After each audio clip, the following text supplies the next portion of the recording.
फक्त 1500 रुपयात मी घरातून स्मॉल फूड बिझनेस सुरू केला। नमस्कार, मी चैताली पालकर आणि माझ्या ब्रँडचं नाव आहे सुधा फूड्स आणि हा माझा स्मॉल फूड बिझनेस आहे आणि मी हा घरातूनच चालवते। सप्तधान्य पौष्टिक थालीपीठ भाजणी ही रेसिपी मी स्वतः तयार केली आहे। यात मी 7 प्रकारची धान्य वापरते।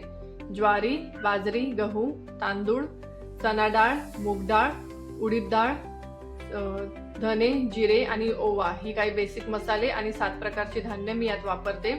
सगळी धान्य मी स्वच्छ निवडून घेते, भाजून घेते आणि मग त्याची भाजणी तयार करते।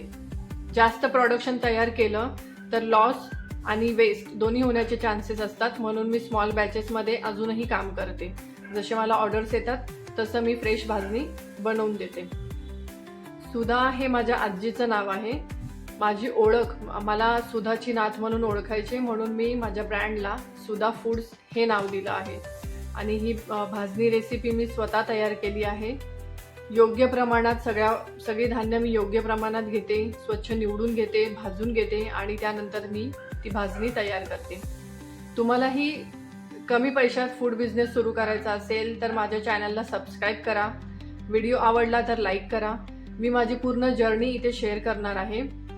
प्रॉडक्ट कसं तयार करायचं, कॉस्टिंग कशी काढायची, पॅकेजिंग कशी करायची, मार्केटिंग कशी करायची, मार्केटमध्ये डिमांड आहे की नाही हे कसं टेस्ट करायचं, मी यूट्यूबच्या माध्यमातून तुमच्यासोबत शेअर करणार आहे।